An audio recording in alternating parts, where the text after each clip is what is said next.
Yay. Yay. So many liquids. It's on. We did it. Hi, everyone. Hello? Oh. I'm Chelsea Naftelberg. I'm Director of Influencer and Content at Attention. I'm also the Membership Director of Women in Influencer Marketing, and I am honored to be here today with these funny females. A little bit about everyone. Laura started a more conventional route, doing commercials and sitcoms, and then her digital content really propelled her career. She's quite funny. She's done a lot of character development, and she currently has an original show in development for Facebook and is writing a book. Woo! Thank you. Thanks. Hannah got her start with her content channel Harto. Well done. Thank you. And her weekly series My Drunk Kitchen, which propelled her popularity, led to some philanthropic work, gained her recognition from the White House. And Former prior. the old.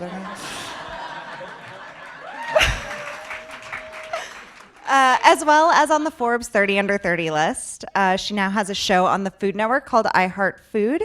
She has 2 New York Times bestselling books and also starred in 2 movies last year and co-produced one. Yay. Staying busy. I really wish you would have done my bio before Hannah's.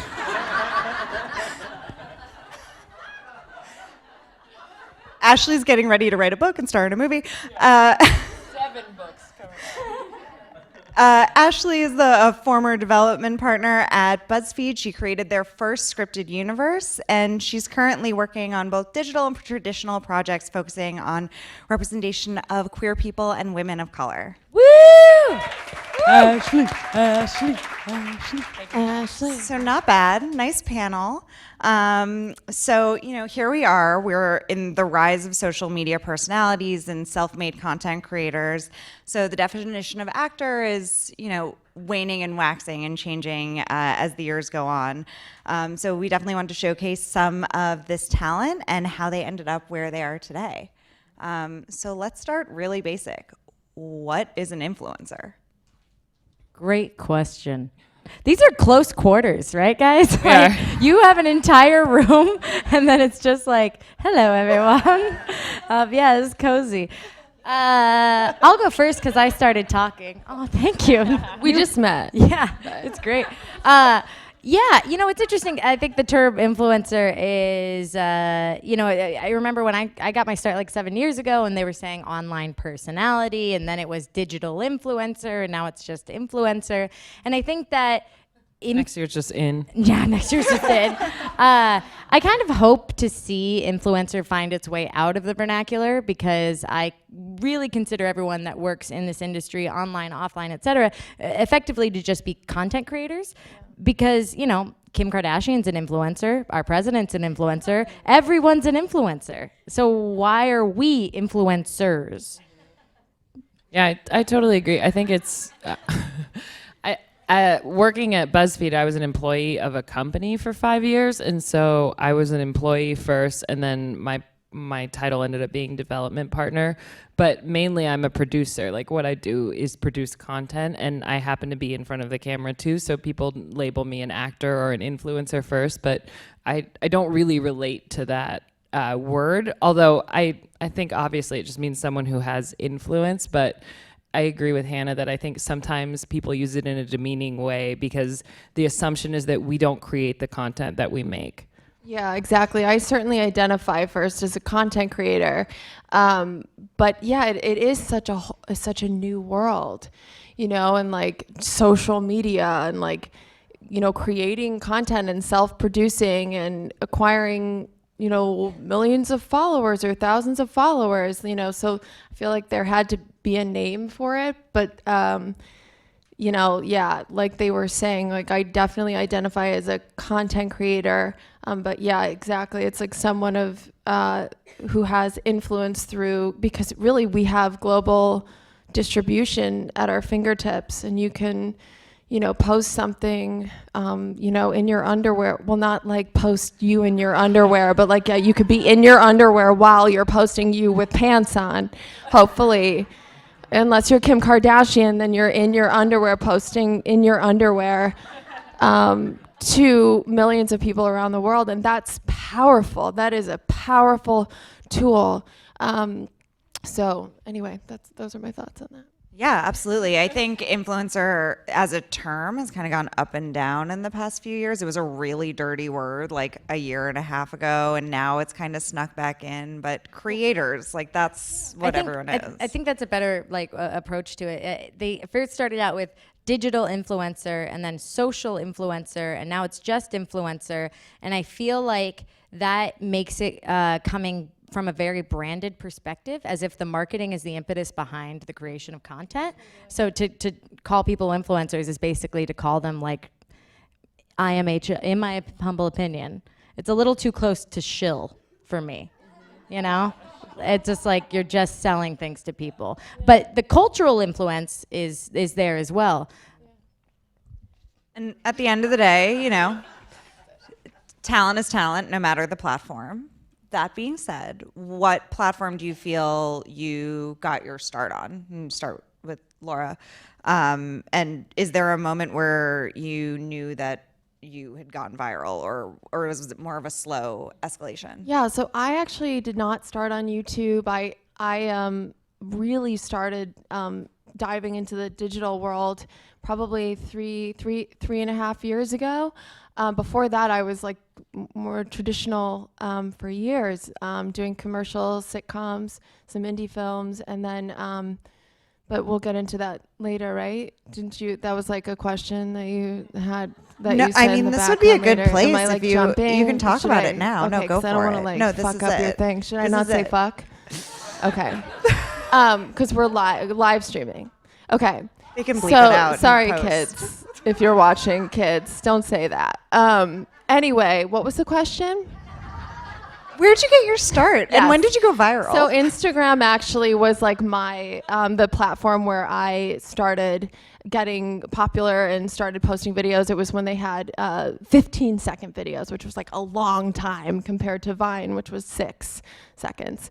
Yeah, so I started posting these 15-second sketches on Instagram, and that's kind of like where I got popular. I would do some YouTube videos, but I found that it was a bit saturated. At that point, there were so many creators on there, it was hard to get seen, it was hard to get noticed, so I found a newer platform that was less saturated, and for me, it's like it meant just more eyes. And then I moved to Facebook video and like became one of the top content creators on there. And my first viral video was like I played this dumb Instagram model character, and she would just like give like motivational quotes to camera, but like always get them wrong. And I just thought it was so funny because like I would see on Instagram the culture, there were these like Instagram models and they would have like the motivational quotes underneath, but they'd be like half naked, and I was like, I can see your ass though, so I can't take you seriously. But so I thought it was really funny, and I was like, oh, I have to create a character like that. So I just did like a 2-camera, like, hey guys, never give up on your dreams. Like, even if you want to, just like don't. And then I like just like stared at the camera for like 2 hours.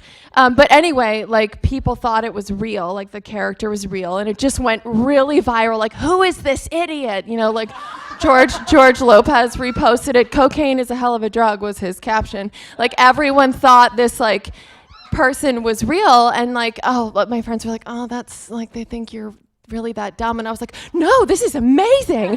I'm that good of an actress. They all bought it. I'm not that stupid. I'm slightly less, just slightly less, and they don't know.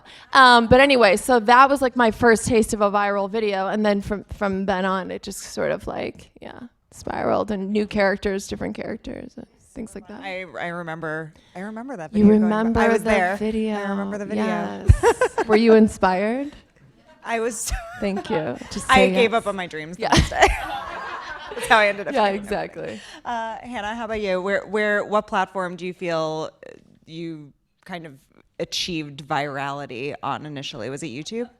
Virality achieved. I think I achieved virality earlier in January. There was a hell of a bug going around.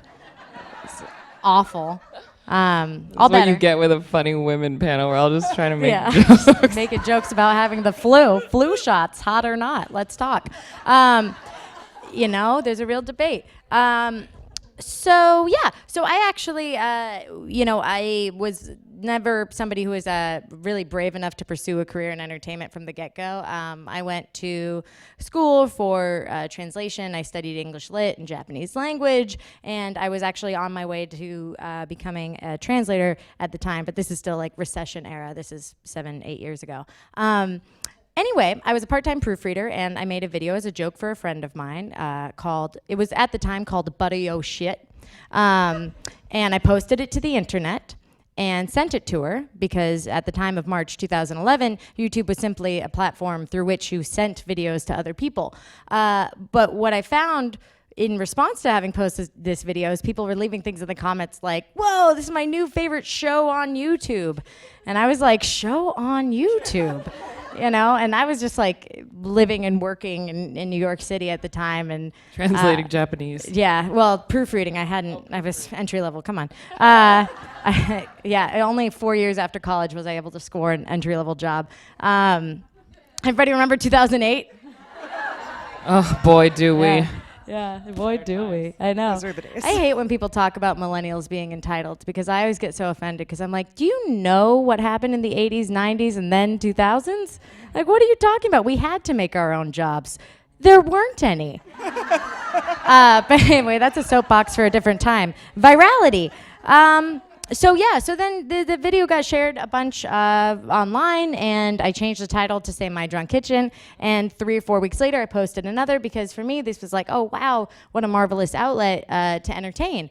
Was that the pancake one? No. What? I definitely got sent one of your videos, and my friend was like, this girl is funny. We love her now. And I was like, oh, we do. Great. We love her. The pancake, that was episode 6, yeah. Oh, I got on real late No, to the train. that's still real early. I mean, I didn't even know to use the word subscribe. I don't even think there were likes at the time.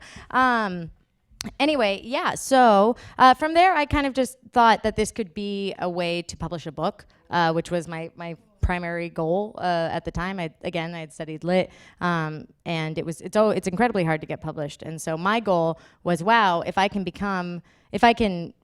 make something of this, then maybe someone will give me a chance to publish a book, And they did. Twice. After a lot of Eventually. talking. They were like, and I always love to say this too. I'm talking too much. So in 2013, nobody wanted a book from a YouTuber. And I was like, please, let me write I've written a book, please. And they're like, okay, we'll take a chance on you. Oh, it's so, okay, everybody gets a book. So thank you, because you're the reason I got a book too. Oh, probably. yay! Oh, good. You're the Oprah of books. Vain, I wish, That's it. Ashley, when did you go viral? My story is weird because it's very encapsulated in my experience at BuzzFeed. I've been an employee. I've got shout out to W-2s. Now that I'm freelance, I'm like, what the hell is a 1099? Fuck. It's 30% of your taxes. So know. every money you get put away. I put away 40%. Good. Yes. That just means you get to go on vacation at the end of the year. Literally. So I also was on a train to something else. I studied to be a diplomat, and I graduated and moved to South Korea after I worked at my dad's dental office and hated my life. And I was literally like, who's hiring? Korea? North, South? I don't care, whatever. So I headed over to South Korea, teach some English. There goes your career in politics, man. I know. This Nah, clip- dude. You know who's president? Like, I can say whatever I want. Your time is up. Really, I just want Oprah to be president. Anyway, so I lived in South Korea as an English teacher, and I had like about 4 spare hours every day. And I also always wanted to be a writer, and I had my own I started my own blog when that was still a thing, before we added the V to it and it became a vlog. So I was blogging, and I wrote for a couple sites like Hello Giggles, A Conversation, and that was like after submitting hundreds of things. And then I found out that BuzzFeed had a community site, and I wanted a job at BuzzFeed, and they said that if you want to get a job there, you have to go viral on their community site. And up until that point, the most that anything I'd ever written had gotten like 3,000 views. And that I thought was crazy because it's like 3,000 strangers that I didn't know. I wrote one post called What It's Like to Be a 20-something. And it was told in like GIF form, basically. And I posted it. I remember I posted it. I went to sleep. Then I woke up to 33 emails. And I was like, oh my God, someone in my family is dead for sure. And I slept through it. And then I woke up, and what happened was on BuzzFeed's site, every time you would reach a new benchmark, it would send you an email. So it's like 1,000 people have seen your post. You got gold status. This many people have seen your post. And it went all the way until overnight, like 3 million people had read it. And it was, I found out later, it was BuzzFeed's most viral post ever at that point. And so, oh, thank you, Hannah. I mean, it's no book, but we'll get there. What year was this that? This is 2012. Nobody 2012. knew what BuzzFeed was or any of, I mean, I can't tell you how many years. Now that people know how to say it and I'm leaving, my mom is like, why? But they offered me a job off of that post, and they contacted me, and they were like, where's this girl? Where's this post coming from? They're like, she's in South Korea? They were like, are you Korean? Can you come here? Are you a citizen? Is that why you used only GIFs? Yeah. They're like, do you know how to speak English? I was like, yes, I do. So then I moved to New York, and BuzzFeed my career took off with BuzzFeed's, basically. But I was a writer at BuzzFeed for 2 years. I also started the BuzzFeed quiz revolution. I had the most viral post after that was a post called What City Should I Actually Live In? And after that, like, quizzes took off. And then video happened, and that's when I started doing YouTube. Literally, it was just too expensive to hire actors. Y'all are too expensive to hire. And so we just went around the office being like, who is loud? And people kept pointing at me. and that's how I transitioned into video. And then I essentially tell people, like, my last 3 years at BuzzFeed was essentially showrunner school. Like, I produced, act, direct, write. And before that, I hadn't really picked up a camera. I was just like a writer behind the scenes. So that was my journey. I love all those stories because all three of them are so different, but the thing that ties them all together is none of you knew that what you were doing was to achieve this goal of like virality or a ton of followers. It just kind of hit something, it hit a nerve, and you can't force something to go viral. Despite people trying. So I don't know. I'm pretty sure that these days people can like pay for virality in a lot of ways, you know, which is why I feel like we should give less credit to it overall.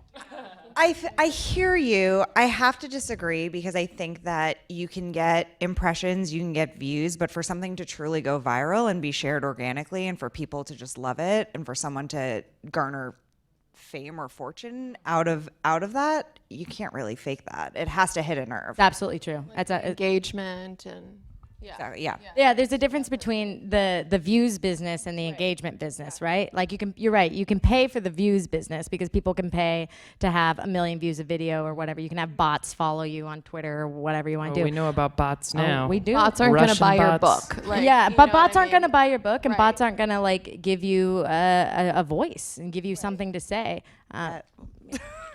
Yeah, I think a The lot future of bots. most platforms and most media companies have switched over recently from they actually don't care about views. They only care about watch time and engagement because views are essentially mean nothing. Like it proves nothing. And something can go viral because it's funny, but it's a one-hit wonder type of thing. It's when you can create and retain an engaged audience. Even it's interesting, you look at people's Instagram followings and as they get bigger, their engagement goes down because the audience loses that connection to a person. And so for people who are trying to start a new following or trying to figure out a way to put their voice on, because the thing that's amazing about social media is there's no gatekeepers. I think people try and game too much the idea of virality when really what it is I think it's a Conan O'Brien quote that says, when you look at the good artists, if you look back through their history of work, they've been hitting the same drum the entire time, and it's just that their moment and sliver in history showed up right as it should have. Like Tiffany Haddish. She's been doing the same damn thing, and she's so fucking funny, and you watch her clips from 10 years ago, and she's just as funny, but she was hitting that same drum and the audience found her eventually. But it is really hard to just try and game virality because it's not going to get you anywhere. You're not going to have an audience. You're going to have one video that has 25 million views. To piggyback off that, it's people always say strike when the iron's hot, which is true. Opportunity comes and strike when the iron's hot. But also, I feel like the other half of that, or the other side of that approach, is to make the iron hot by continually striking.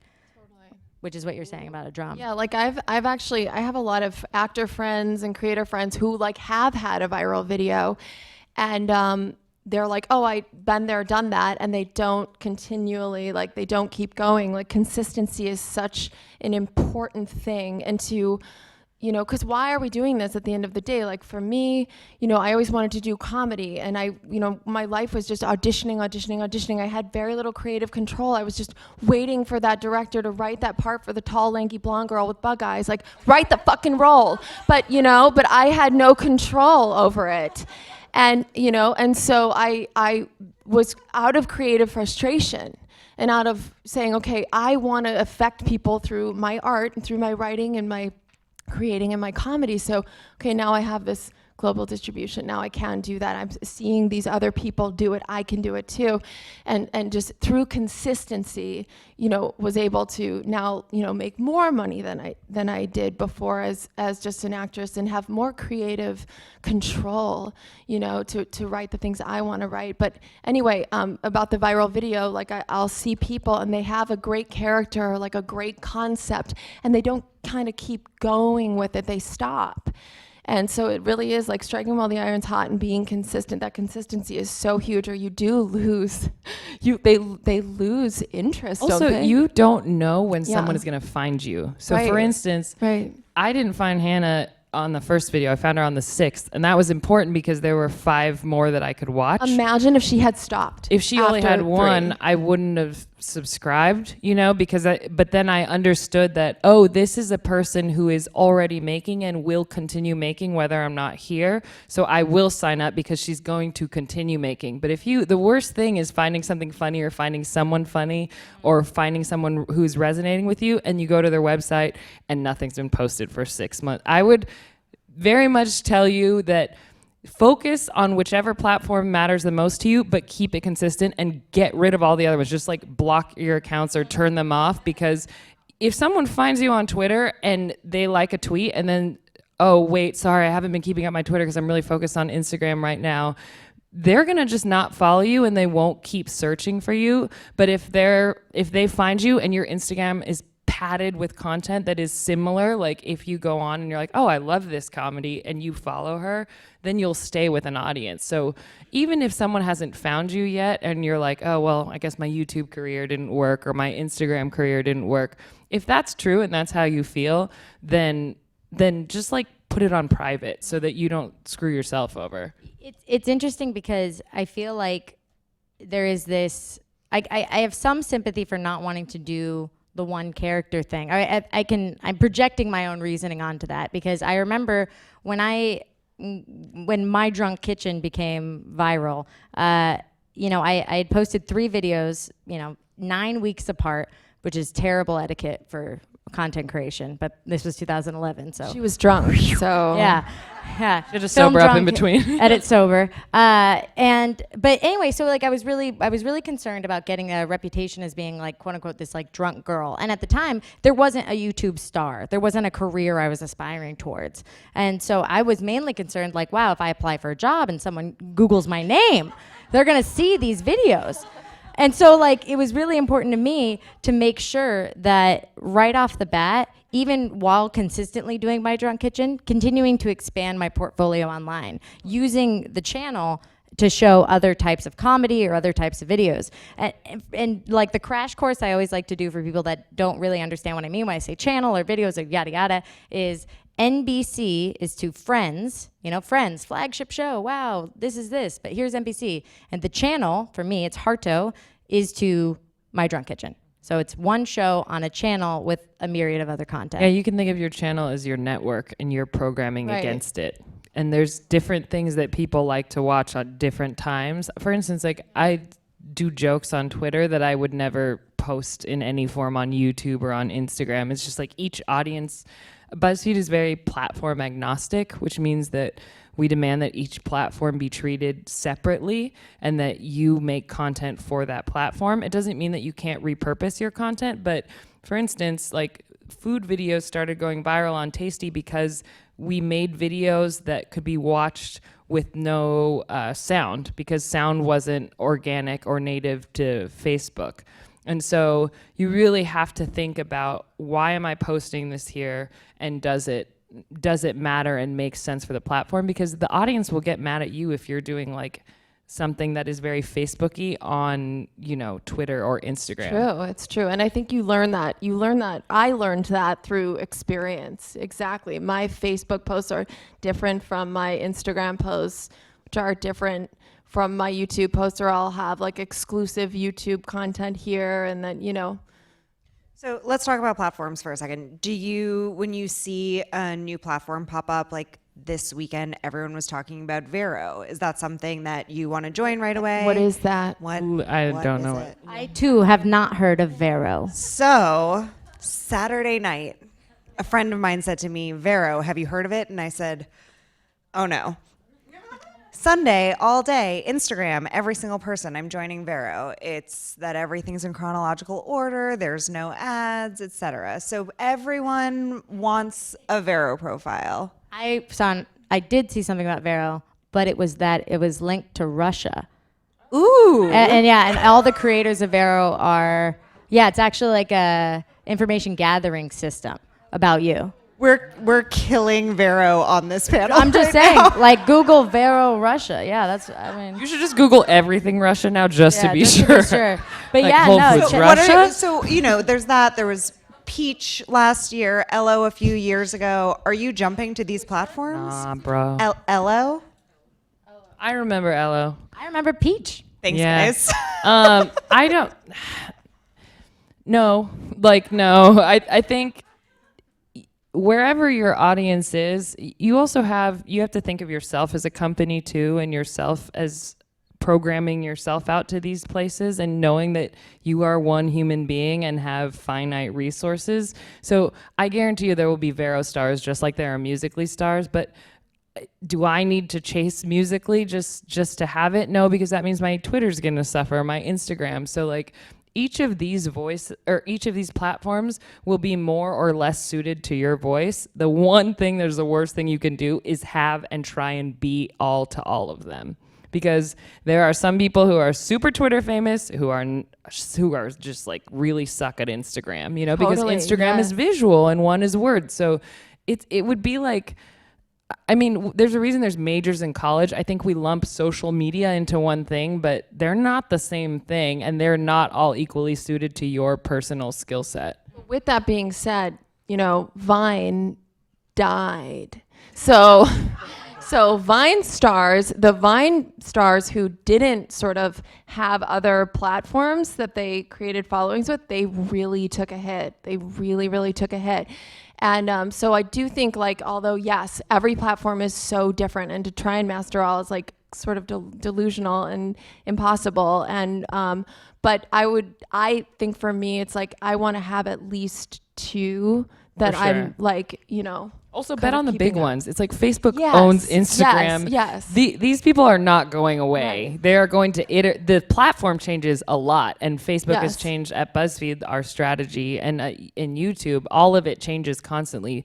The YouTube algorithm used to favor shorter videos, and now they favor long videos. So people are making more show content that essentially mirrors a 21-minute show. And then it will favor shorter videos. Exactly. Again. It's And then constantly longer. changing. So, but I would say bet on the bigger companies if you're going to at least have one as your base. So a YouTube, a Yes. Facebook owned by Google, or owned by Facebook. Those are better bets. And another way of looking at it another way of putting it is to diversify.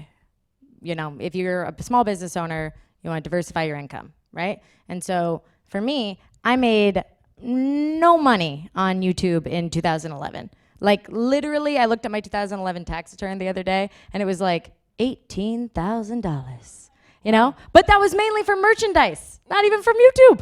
That was mainly from selling t-shirts with funny things on them, and also my part-time job. So, but the idea is that you shouldn't put all your eggs in one basket anywhere in life across any way. You know, if you're running a business, don't put all your eggs in one basket for one idea. If you're in a relationship, don't make one person your sole source of every emotional need. Like, come on, you know? It's like that. So if you really love tweeting, tweet to your heart's content, but don't force yourself to be someone you're not, you know?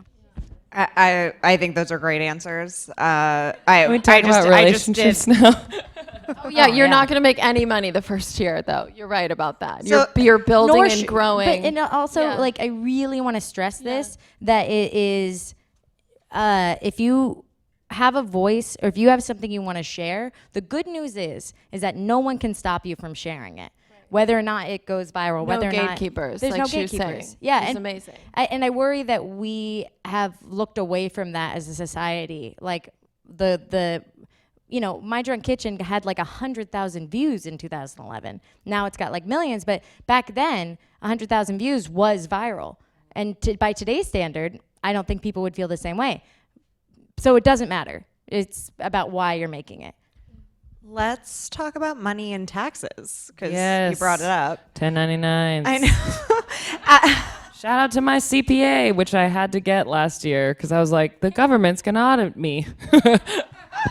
So Ashley, obviously it's a little bit different from you. You were employed by BuzzFeed, but for the two of you, when did you start monetizing this digital content, and how did you make it your career in your business? Yeah, I'll talk about money all day.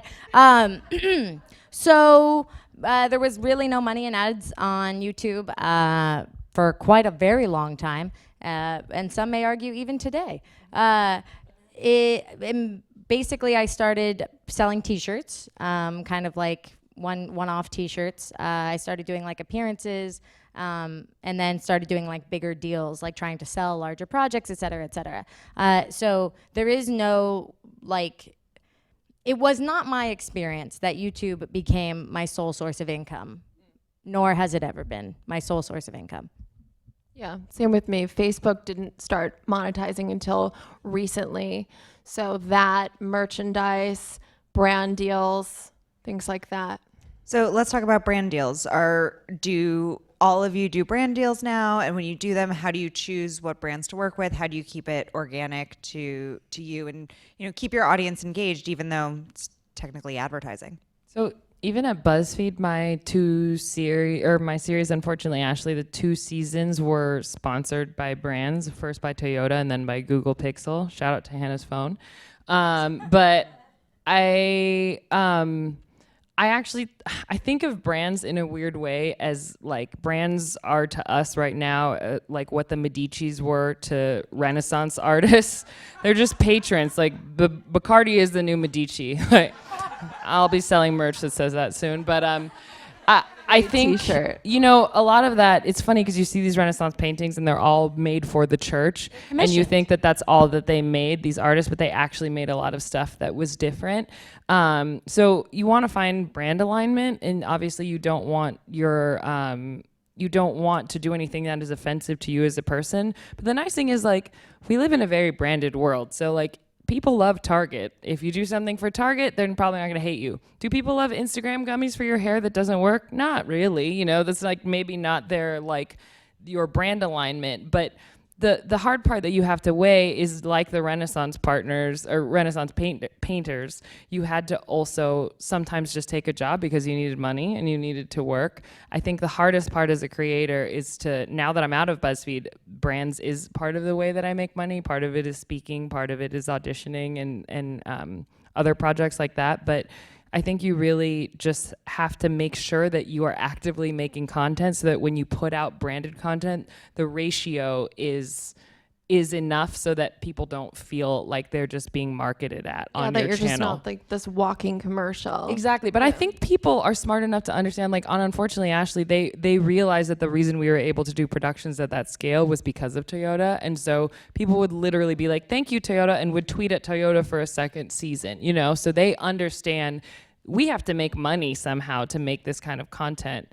And even if you're watching Modern Family, like, they have brand sponsors There's too. commercials on the TV. Yeah. Like, I don't know why people really fixate on like advertising and like on social media, and I think it's interesting when you consider that you cannot step 5 feet without being visually advertised to. You hear advertisements on the radio constantly. You hear advertisements on television constantly, and yet because an independent content creator is making an ad, it's like suddenly scandalous, which is it's always been strange to me.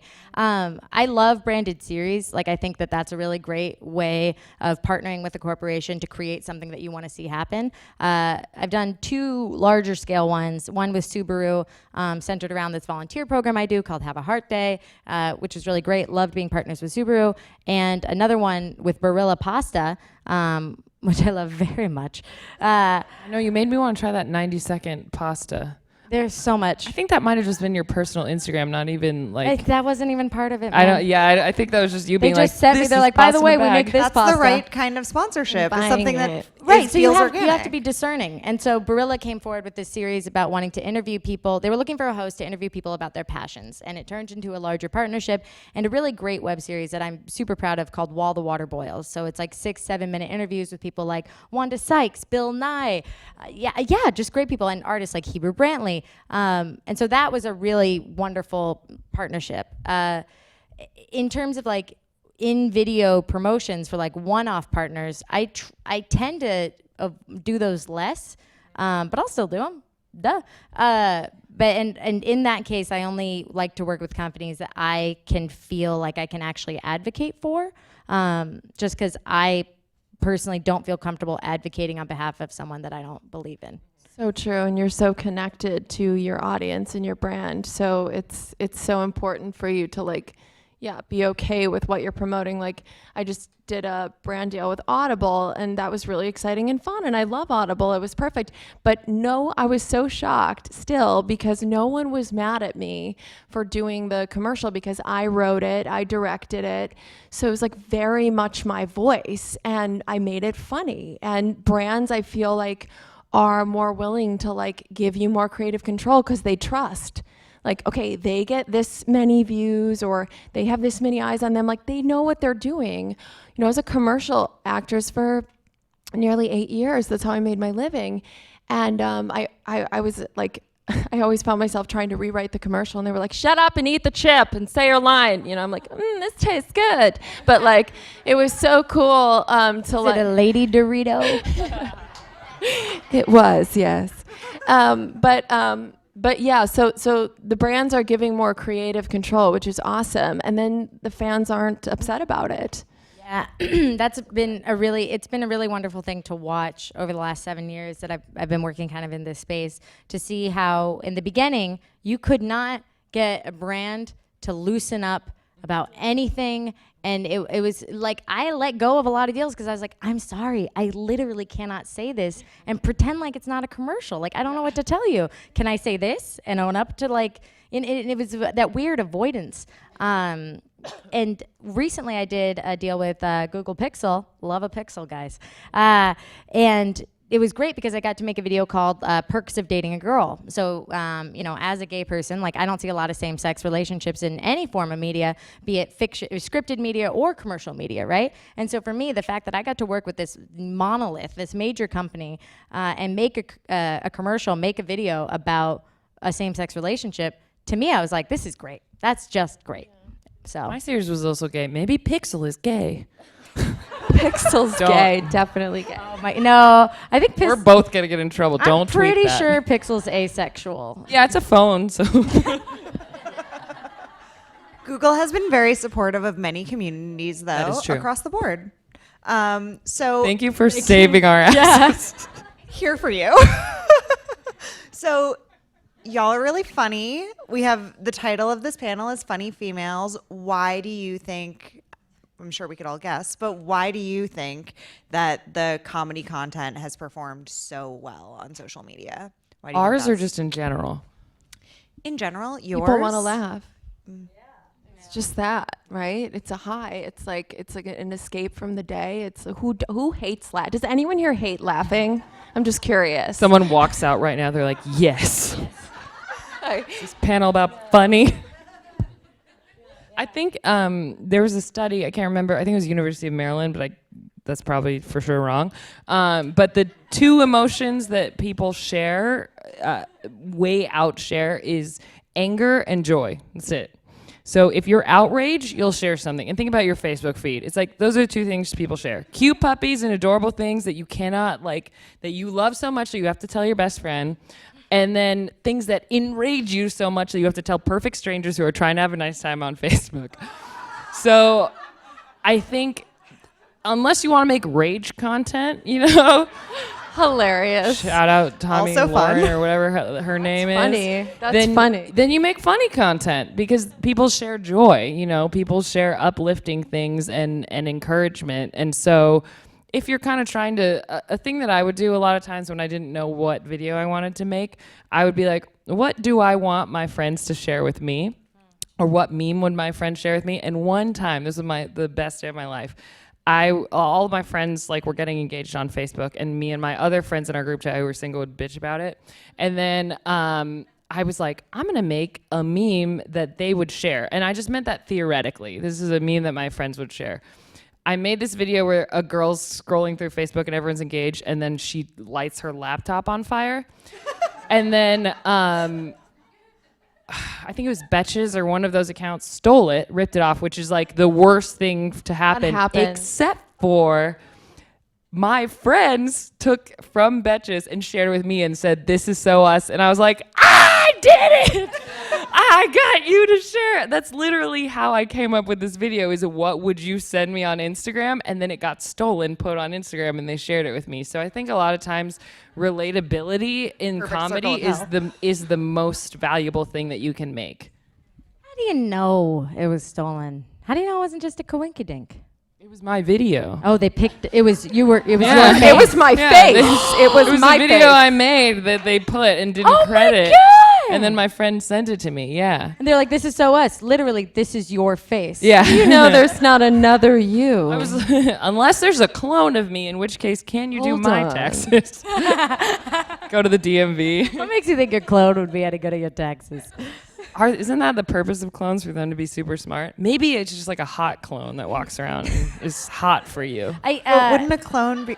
just to be like you know, like a little esoteric. I also think it does bear note that a lot of mainstream media content for the last, you know, ever has been very, very white, very cisgender, very heteronormative, etc. And so I do think that there has been this surge of online content creators because they're representing other marginalized or less identified communities, which is what I hope will continue to happen. And it'll just go like this way, and everyone will come together in a nice, happy grip.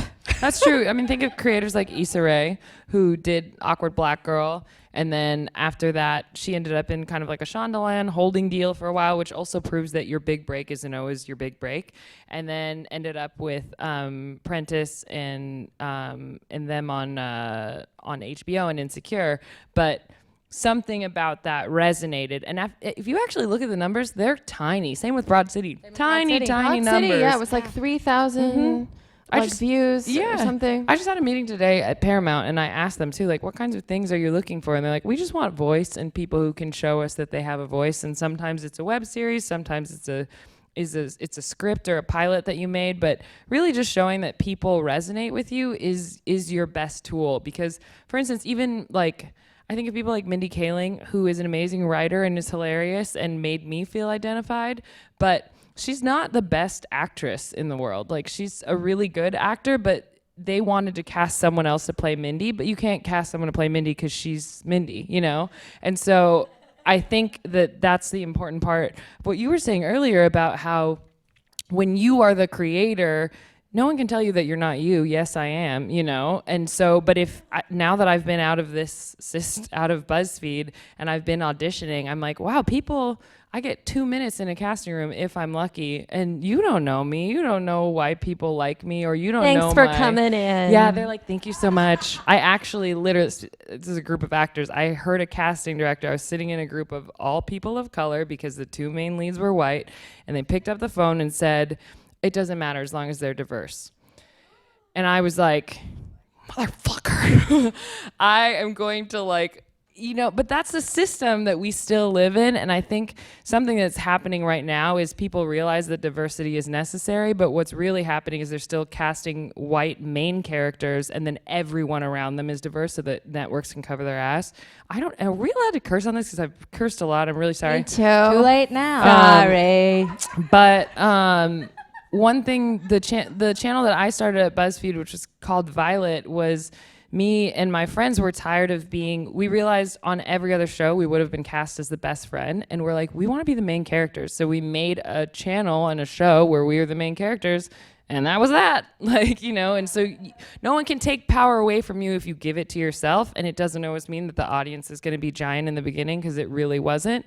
But that's the main difference. I don't have to listen to someone say it doesn't matter as long as they're diverse, because belittling me and demeaning me to that, just what my outer appearance is like, that's what the industry is having to learn and catch up to when we talk about influencers, you know? Yeah, and there was that whole, you know, everybody says like, oh, the fear of having to have a white lead to sell a movie or et cetera, et cetera. It's like, yeah, well, look at Black Panther is doing the best movie of all time. Woo! You know, and it's just So like, good. Or Wonder Woman.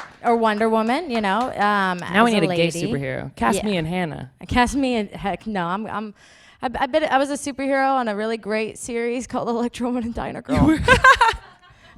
It really is. My team laughs because they know what I'm talking about. Yeah. It's the best time to be an artist, I think. It really is. Like, there's no gatekeepers. I know we keep saying that, but it's so true, and it's such a powerful time to be a creator, an actor, director, writer. Like, you really can, and you don't actually even need millions of followers. Like the Broad City Girls are one of my favorite examples of just these two girls with a voice, and they just had a funny idea, and they didn't wait for someone else to make it, and they didn't wait to go around and pitch it to networks and, you know, try and get it made. They just were like, no, we have an iPhone and we can, or whatever the hell they use to film it, because you just can now. You can just pick up your phone if that's all you have. The whole movie was shot on an iPhone. Yeah. An iPhone 5. And if you know, I realize that this is a lot to take in, but speaking to people who might be aspiring, you know, content creators, et cetera, if you don't currently have an idea that you're so in love with that you're like, well, I wouldn't want to put all this into it, because if it didn't get a lot of views, that's pretty much a good litmus for telling whether or not this is the idea you have to make. There's that great quote from In Letters to a Young Poet by Rilke that says, like, if you're laying awake at night, and I'm paraphrasing here, and you think to yourself, must I write?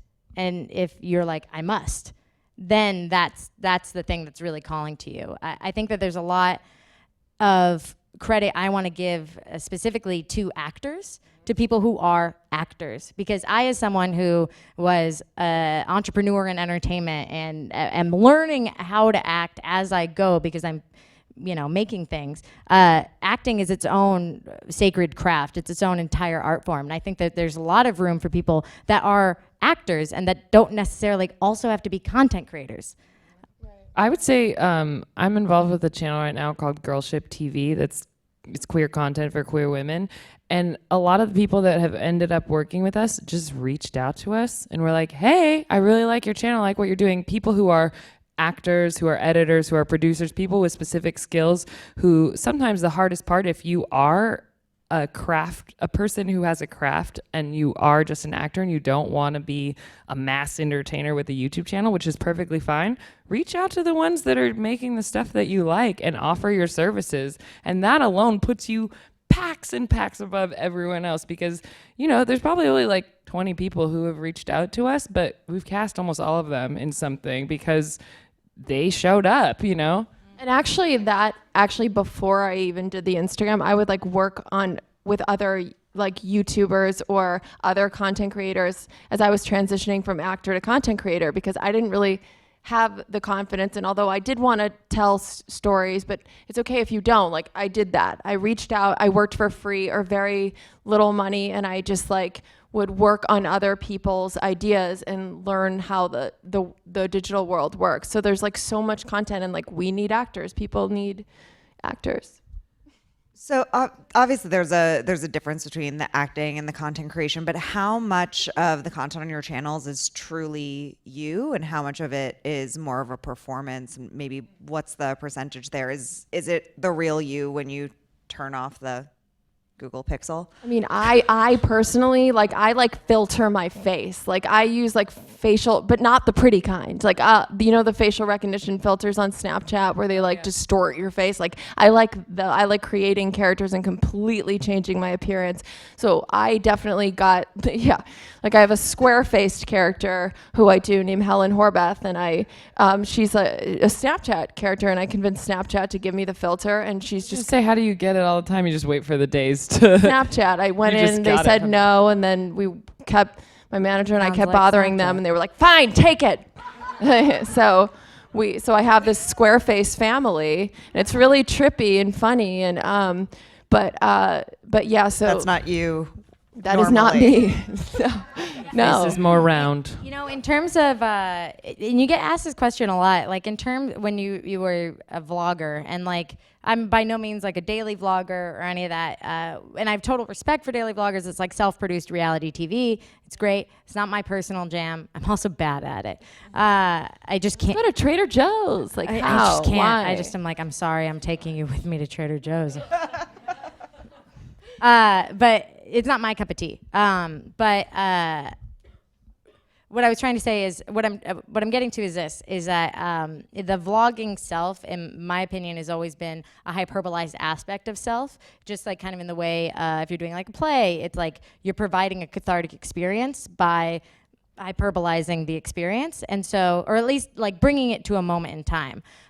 So, you know, I posted a video a while ago after the shooting at Pulse at the nightclub, which was about gun control. And like, yeah, that's 100% Hannah. You know, there's this person that's like very passionately discussing their feelings and their views. And then I've also posted videos like Cat Fashion Week where I dressed up my cats. That's also Hannah. That's still me. So in as much as that we have many aspects of self, there are many aspects of self that you convey through your persona online. I would say that I mainly did scripted content at BuzzFeed, and then at the very end I started doing more unscripted content. But even the scripted, when I started, it was like 90% me, mainly just because I was younger, and so all of my experiences were being written almost in real time. Like, we'd have a conversation at lunch, I'm like, we should do that as a video tomorrow because I don't have an idea. And that helped actually garner an audience because it was so close to the real me. But as I got older and you need more mental separation and you need to feel like you have a self outside of what people see on the camera, particularly because I always say this, but old school celebrities, you saw them in magazines and there was a wall between you and them. This digital celebrities and digital people that people recognize are in your feed mixed in with your friends, and it actually can get scary for the content creator because people don't see us in the same way. And the thing that is to our advantage is they don't. It also makes it feel super relatable. But I would say I've transitioned probably to 60-40, 60 being not that it's not me, but it's me 3 years ago. So my character in my series is essentially me when I was 23. So it has nothing to do with me as a 28-year-old, you know. And also as a creator, you just really can't write about experiences very well or with much forethought when it's you know, 2 weeks old. And so I like to write about things that are like 2 years old so that I have some perspective on it. Yeah, and also like I'll do like my most popular things are characters. They're not me, although it's me writing them, so they're extensions of me, but lives are really good for that. Like I'll go live on Instagram and live on I heard Facebook. Lies. I was like, yeah, Oh, I guess you could lie. lies. You just lie to everyone all the time. It served me well. No, lives. Yeah, Q&As, things like that. So like because I do all these characters and I want people to know me, the person behind that. So lives are really, really great for that. Do you That's guys super smart, do yeah. a lot of lives? Back in my day. Like Q&As? Oh yeah, they're one of the very first live streaming platforms was a platform called Vocal, something like that, way back in the day. This is the Vero of 2011. Yeah, they didn't steal your information for us. That we know. that we know. I think going live is great, and it's interesting because like now every platform offers a live component, and so it's funny because you think about calling back to your question earlier about which is your favorite platform, et cetera, et cetera. It's interesting to watch as all of these companies and all these platforms try and merge and like become each other. You know what I mean? Like Each other over. Yeah, exactly. They're like, Like I will Facebook- destroy you. Facebook's like, Snapchat, let us buy you. And Snapchat's like, nah, huge mistake. Nah, and they're like, okay. Instagram, make Snapchat. And now Instagram Stories is there, and everyone Totally. is... And they have filters, like they're like, whatever. straight up stealing. Yeah. But this is all related to the persona question because I actually, I don't go... I don't do as much daily story stuff as I used to when it first came out. When it first came out, I was doing it because it was new and it was interesting and there was the joy of novelty. But now, I'm 31. Like I am a person that's alive on the planet. I don't really want to be showing everything all the time, constantly. And that's hard when you getting rid of that separation has become a commodified aspect of your career. And so I caught myself last year feeling almost guilty for not wanting to be constantly exposing different aspects of my life. Yeah, I was like, oh no, like, should I be doing this? Should I be writing this way? What's viral? Should I get viral?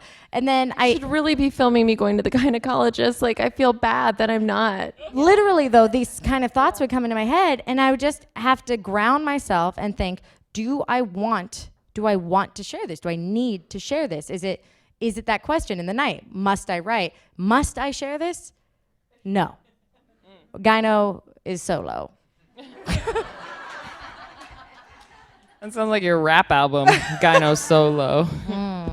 Oh yeah, I'd buy it. my rap name was Lil Lesbian Demigod. That's what I wanted to go by. I could still be a rapper. That's a long rap name. You'd probably just Yeah, be Lil Les. LLDG. Oh, LLDG. That's Yeah. cool. Thought it out. You thought it out. So you've all talked about going on more traditional auditions, whether now or in the past. Are you doing that when you're going into audition rooms? Do people want to see you, or are you auditioning for characters at this point? Or do you get facial recognition when you go into auditions? Not facial recognition software. I've never, any audition I've been on, I've never gotten a role. So I'm going to say that right now because I humble myself before the courts. Like, unless it's something that I have executive produced and made, I have not been picked for the part, which is fine by me because I'm like, well, then somebody, a better fit was picked. That's great. Auditioning is terrifying. It's the worst. It's the most horrifying experience of all time. It really, truly is. Last time I saw I looked down, I was like, is that my heartbeat? It was just like, I fully saw what my heart was doing, and I was like, wow, this is a lot. And then I'm like, there's no way I'm getting this part. Then I go into the room and I have to start like twice. I'm like, I'm so sorry. The woman was like, it's okay, you actually did well at the end. I was like, that doesn't sound like I got it. So thanks for your coming time. in. I recently started seeing an acting coach, and she, I was like taking classes. I was like, oh God, make me not so bad at this. And she was like, oh, you really don't have to memorize it. And that was nuts to me because I had been memorizing every single thing and being so proud of having memorized it. And I'm sure, if you guys are actors, you guys are like, oh, rookie move. She was like, you can look at your paper, when you're in the room. And I was like, I went to Berkeley and studied literature. No, I did not know that. And I was like, I can? Oh my God. Now I have to just not read. But yeah, we'll see what happens. The thing someone told me recently, it was like the casting director wants you to do well because they want their job. They want you to get the part. They want you to be the best person. And so that helped calm me down a little. But really, I feel like there's this metaphor that's in the book Art and Fear. It's 100 pots. There were 100 students. Half of them were split where their grade was dependent on the number of pots they made, and the other half was just making one perfect pot. At the end of the semester, the students who had to make a lot of pots could make a perfect pot because they had learned from their mistakes, and the people who had just made one pot could not do anything with the clay because they were so terrified to make a mistake. And I am on pot like 3 of my auditioning career. Where I'm like, oh my God, I'm so sorry. Where do I look? Do I read to you? I really hope to get to that 100th pot soon. But Not there yet. It's so scary. Once I went on an audition for a butch lesbian, and it was so... To be a butch lesbian. Yeah. And I was like, oh my God, what do I do with my hair? How do I sit? What do they do with their hands? What does a lesbian it a do with face? their hands? But what did you do? I want to know what you did. I did my best. You're not gonna show us a little bit, okay?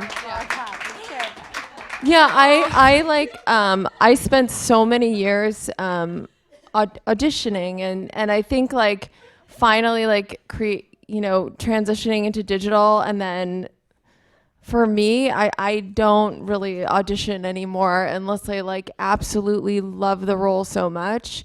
Because for me, I just want to continue creating content. That's where I'm at. I don't really have a desire to do that. I wasn't happy in that life. I was like, every audition, like you guys said, it's terrifying. And like every role I'd go in for, I'm like, this is it, this is the one, and it's gonna be the next Friends, and I'm gonna be Phoebe, and my life's gonna be set. And then like I would like leave, and then I'd like come in and be like, but did I do okay? Like I was not, and they'd be like, leave. And then I'd like, go home and like, did you hear anything from my agent? Did you hear 20 minutes later, hey, did you hear anything? And like 9 times out of 10, they like offer to fucking Mandy Moore or something. Like, whatever, nothing against Mandy Moore, but like, they offer, and there's just so much out of your control. So for me as an artist and a creator, like I gotta stay in the action, and I can't be spending most of my life doing things that I'm pretty powerless over. Like you can learn your lines, but that's about it, And so it's like, how are you gonna spend your days? I wasn't happy, and like now I am. And if a great role comes along, I can go in, but I can know that whether or not I get this role, I'm gonna be okay. Yeah. So that's where I am. Woo. Yeah. I also, in that same vein, like I also always think to myself, like if there's a part I don't get, I'm always like, well, somebody got it. Yeah. Like another Asian girl is happy right now. I literally I auditioned for Jurassic World, and I saw a trailer, and I'm like, that could have been me. Running with Chris Pratt. Did you do the Star Wars edition? No, not that one. That Rose girl got, right? Oh, no, thank God. I auditioned for that. Did you? And then when I saw it, so I you was could have like, been that Asian girl. Oh, no, when I saw it, I was like, I'm glad she got it. I do think we are in a very weird point in time, though, where people are demanding that digital people or natively digital people go traditional, and then everyone who is an actor is also supposed to become a digital YouTuber. And it's like, can we have our crafts in our space? Must we be all of them? And so I think that is a weird part, because part of the reason I'm auditioning, I do love TV, and it's more likely, I'm realizing now, that I am going to have to write my own TV show, and I'm going to have to be my own Mindy versus getting cast as Mindy on The Office, Who knows? Maybe one day. You need a white lady neighbor? Yeah, you can be my white lady neighbor. That I can do. You can be my, what's his name? Wilson? Yeah, you can be my Wilson. You have beautiful eyes. You have the eyes for it. You have the eyes for television. I was out, and now I'm back in. What would I be? You could be you could be your sister. Oh, cool. Yeah, sweet. We're all watching. It's called Three Neighbors. It's coming soon to nowhere near you. But yeah, I do think it is kind of a weird time, because to one degree, people are wanting... I feel like people don't take digital stars seriously. For instance, Issa was still Issa when she was on YouTube, and now that she's on HBO, she gets to hang out at a Vanity Fair party, Oh, what the hell? And so, yeah, so part of me is just like, I just need to be on something so I can go to Vanity Fair parties. But at the same time, it's like, you also have to really find your piece just making what makes you happy. And the auditions to me just seem like spare change, because I didn't even think that I would be able to ever do this. And every time I go to a lot, I'm like, holy shit, I'm at the Disney lot. Like, that is enough in itself. And then I have a heart attack and puke over the casting director. And then I'm like, I'm so sorry. See you next year. But to some degree, you just have to find joy in the process of like, this is even crazy that I am here. And then if you get cast, that's really cool. But if not, then it's like, Mom, and they had this commissary. I just tell my mom like that there was a Starbucks. Some places have Starbucks and some people have coffee beans, is what I've learned about studio lots. But yeah, and it's like I also like to think about like Bryan Cranston and like John Hamm and like here are these people that were going on auditions for the majority of their career, long before they ever got like their role that now they'll be remembered by, right? Lucille Ball was 40 the day that I Love Lucy premiered. 40. Let's not forget that Lucille Ball wrote that with her husband.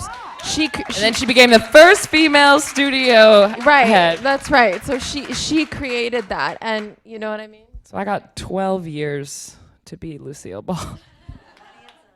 So remember when we were backstage, we were like 90 minutes. That seems like a long time. Well, I just got handed like a thick stack of audience questions. Tell them okay, to great. shut up. Which means that, a thick stack of things saying shut up.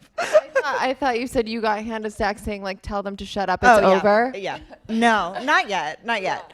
Soon though. But I wanted to ask one more question, and then we'll get to the audience questions. I want to know specifically where do you think the future of influencer marketing is going? We'll wrap it back up to that dirty word that we started with. Like, where is influencer marketing going? What does the next year, 2 years, 5 years look like for like these digital content creators? You know, it's a we are as a nation are in a massive transitional period. Nobody really knows where the money is coming from, where the money is going, etc. Russia. To Russia. But if you look at like advertisers pulling back from their marketing spends on digital content and the saturation that you pointed to earlier, there's such a saturation of content creators, et cetera, et cetera. So in terms of like the marketing itself, in my humble personal opinion, it's just kind of like that is not the prize that I have my eye on. I think it's important to live like below your means when you can, and to just continue to work because you love what you do. You know, I'm lucky enough to work for a living, and my job is my work that I want to be making. And so for now, I'm just staying focused on that. Yeah. You know, you just said the same thing Oprah said, which is what I was going to say. She said, do the work because you love it, and the rest is a blessing.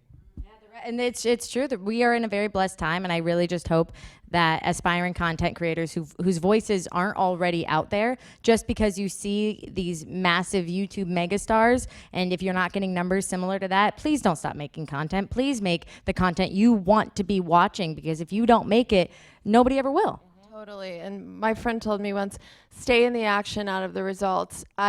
I was like in so much fear about when I was first starting, and I was so scared that you guys were gonna hate what I posted, or even worse, not see it, you know? And I was just petrified, and I was just crippled with this fear, right? And I called my friend, and she's like, Laura, you're an artist, make art. Stay in the action, out of the results. Hangs up the phone.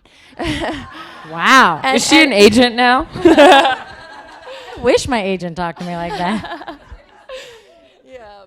But she also picks up the phone when I call her. Yeah, she's not like the most polite person, but I love her.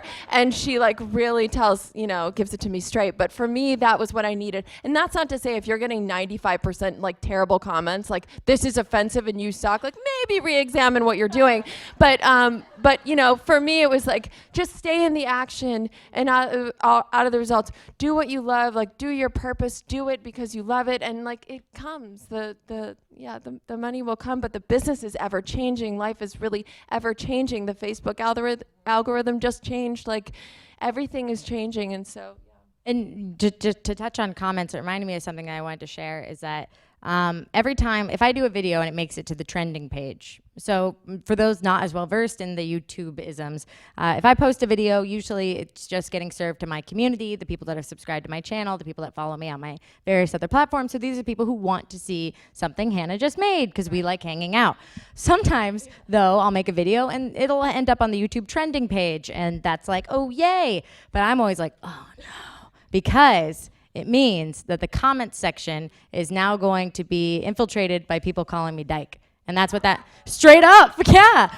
And it's so scary. It's like, oh my God, Hannah, congrats. Your video made it to the trending page. And I'm like, no, because it means now that, yeah, I'm out there. And now trolls are real. And the trolls are real, and they come and they say things and it's mean. So that's like the blessing and the curse of it, right? So if you finally get a piece of content that goes viral, live through the trolls. Don't think that every piece of content you make is going to get inundated with people who have hateful things to say to you. That's just something that I just wanted to share, just in case anybody has that experience. Please don't be afraid, and please continue to make your content. Go where the love is. Yeah. Follow your heart. So we'll get into some audience questions. Is there an intermission, or is it like, here, I'll do a musical transition. Audience questions. Ooh, That's so good. I'm just Audience entertaining myself at this activated. point. I think I you're really want- entertaining most of us. Thank you. Can't speak for everyone. We've touched on this quite a bit, but I think if we can hammer it down to one thing, this question is from Tasha. What did you wish you knew going into the social media digital world as a content creator that you know now but didn't previously know?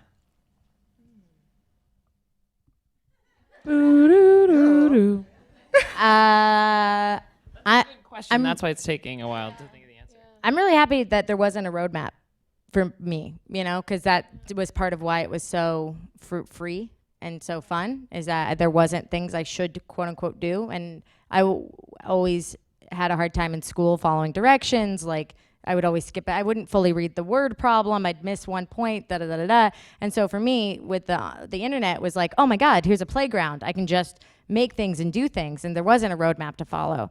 So I'm happy I didn't know anything then, because I think I would have talked myself out of it.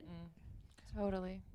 I'm glad. I wish I knew that it wasn't so serious. Like, even when I started Violet in this channel, like me and the other people who started it, Ella and Andrew, we became obsessed with it very quickly, and then started to take our own rules that we made for the types of content that we posted very seriously. And it started to stunt the growth, because we were like, well, on Wednesdays we post this type of thing. And you know, most people dip in and out of the internet and their feeds, and people don't have that kind of attention that you think. You're obsessed with your content, but most people, they dabble, they dip, they see it, and now with an algorithm, there's a big chance that they won't see it with everything else that they could be served.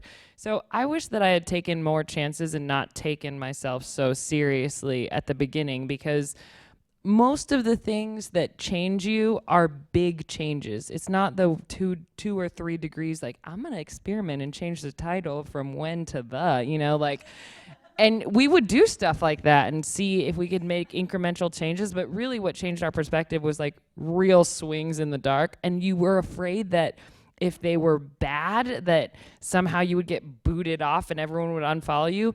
They just don't see it if it's bad. That's it. And then you learn from it. You really learn so much more from failing than every time I get a video that's right in the middle, like 400,000 views or something like that. It's like, what does it mean? I have no idea what it means. If it's really bad, I know why it was bad, or if it's really good. Actually, if it's really good, it's still kind of hard to tell. You kind of create a story in your mind of why it was really good, but just keep swinging. Like, I think that's not what Dory said. But yeah, I totally agree with you. You learn so much from your mistakes, right? You really do. But I would say, if I had to say, because I agree, like, I liked kind of not knowing what I was doing. And for me, the first year was trial and error. I really didn't know. So I was just throwing stuff up and just trying all sorts of things. And I didn't know what you were going to relate to and what you weren't. But I would say for me, I was doing a lot of sketches early on, and there was like sort of this rhythm, and there was this sort of like, I don't know, there was this specific way of how people were making sketches, and I thought I sort of had to fit into that. So I was scared to really like do my own, 100% my own original voice, because it was different.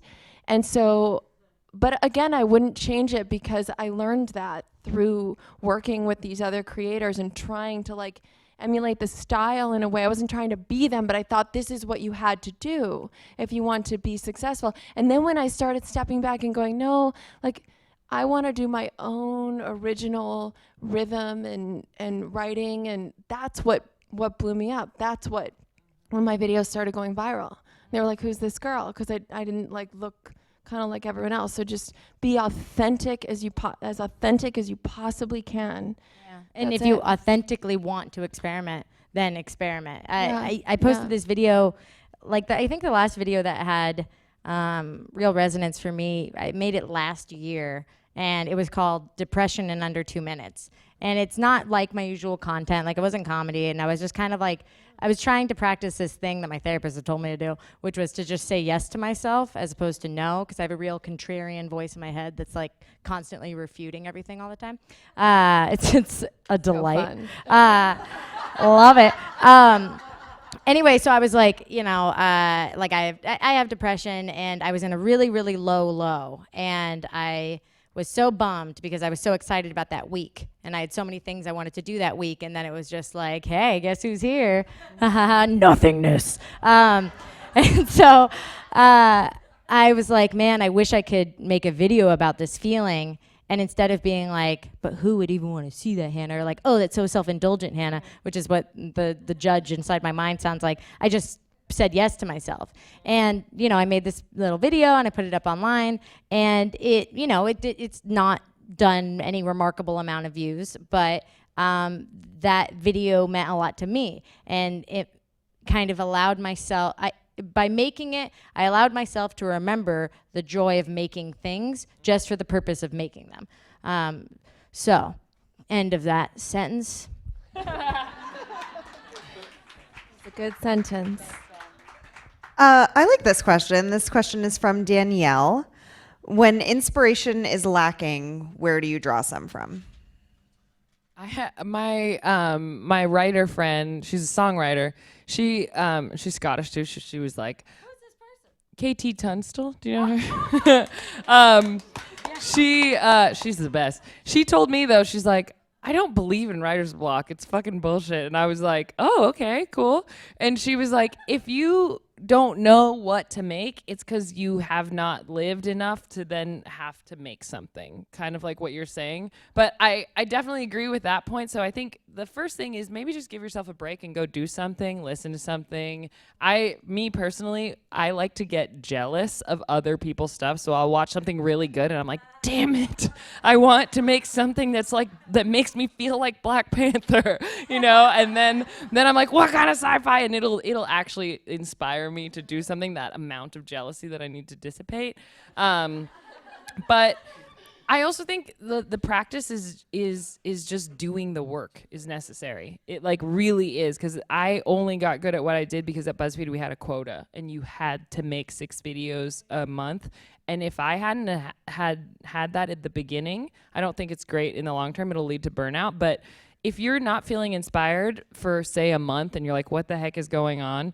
Go watch something or do something that you find inspirational, and then force yourself every day for that or every week, whatever number you want to do for that month, to make something. And you don't even have to put it out to the world. Just make yourself make something, because often the act of doing something will return the muscle memory of making content.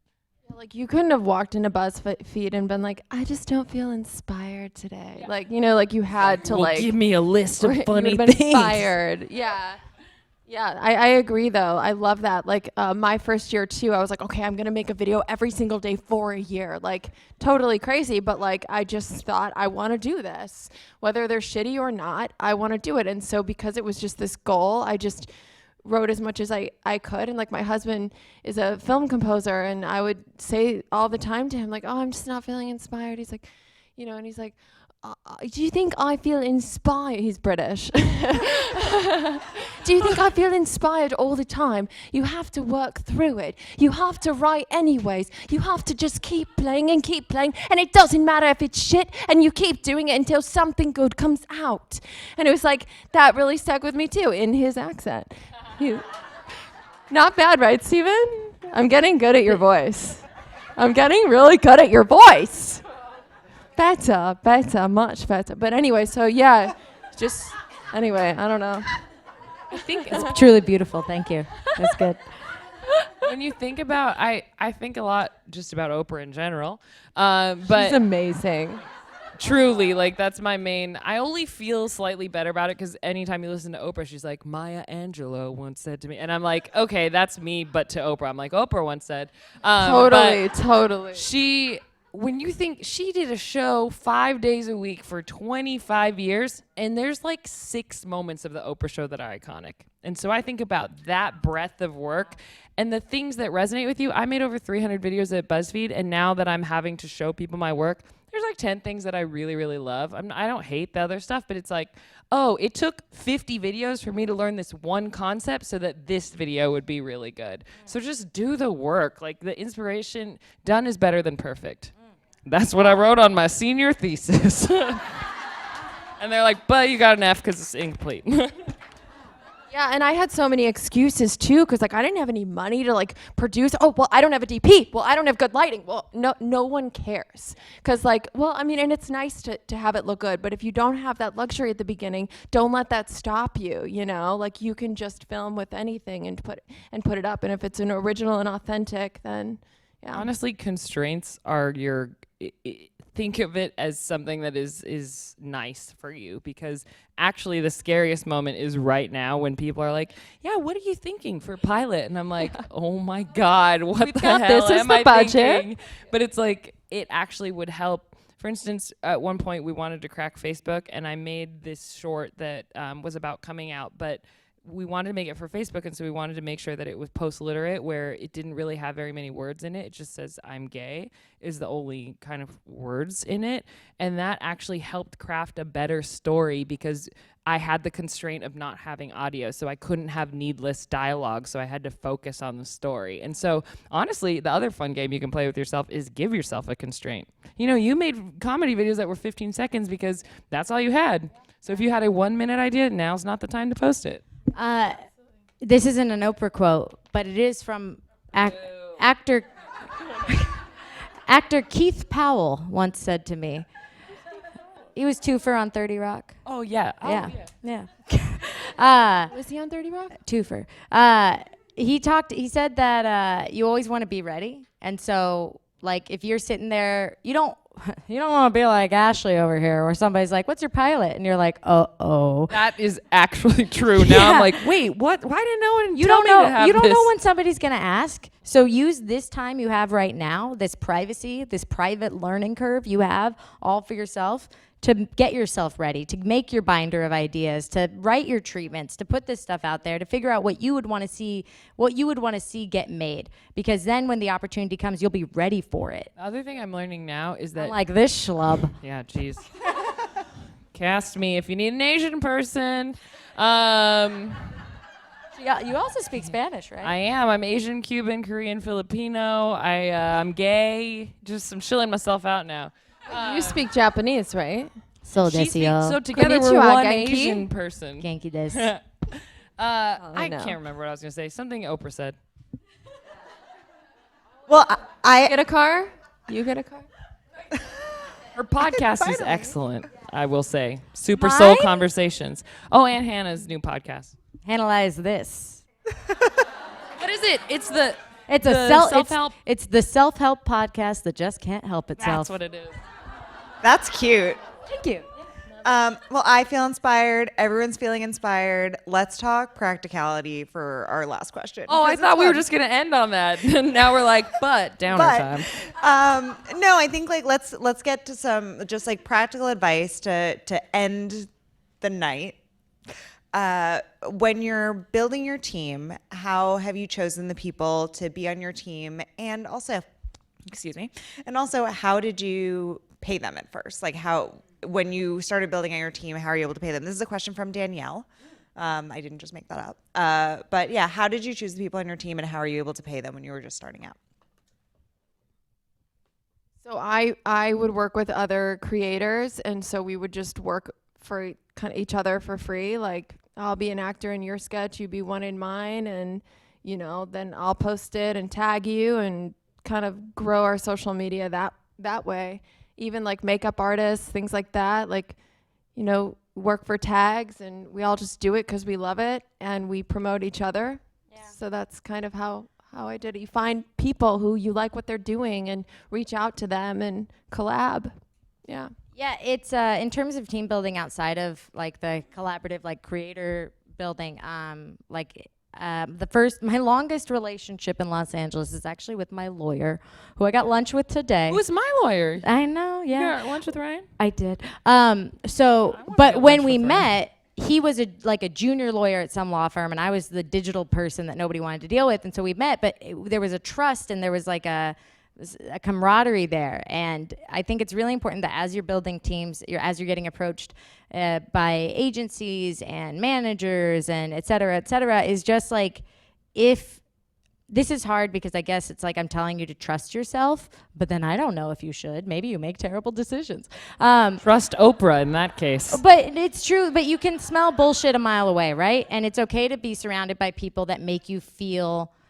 If you walk away from the conversation feeling energized and feeling supported, that's a pretty good indicator. If you walk away from the conversation feeling less confident in yourself, that's not the kind of person I want on my team. I want a manager that's working with me to build something together, not someone who's using me to build something for themselves.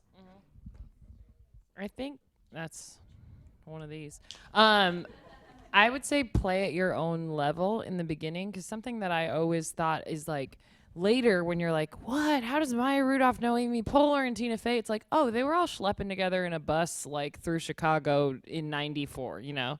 And like, even what happened at BuzzFeed, it's like none of us intentionally wanted to get in front of the camera. We just happened to grow up together in that. And people come up in classes, you know? And so I think a lot of the instinct is to go for like the highest person that you can think of that would help you, but those people have their own friends and they're busy doing their own thing. But there are a lot of people around you who will be just as important as those people one day, who are at your level right now and who are willing to work for tags and who are willing to do things for free because they love the craft and they're also getting better at their craft.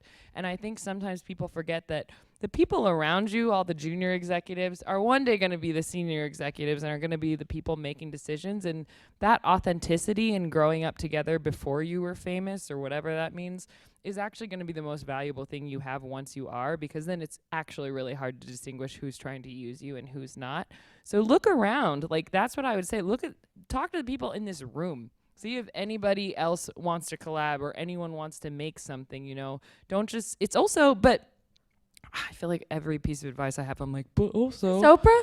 Yeah. Oprah? The other. They're going to quote this Drake. Is Oprah. No new friends. My other thing, though, is just ask. That's my main piece of advice. Just ask, because a lot of times people say yes. And sometimes you ask like crazy people. All my favorite people on Twitter, the thing I love about it is actually being able to get advice or questions from the people I admire most in the industry. And it's just because I asked. I mean, 90% of the time people say no or they just ignore you. But every once in a while, someone will reach out to you because they're also bored or they're in their trailer doing makeup or something like that, you know.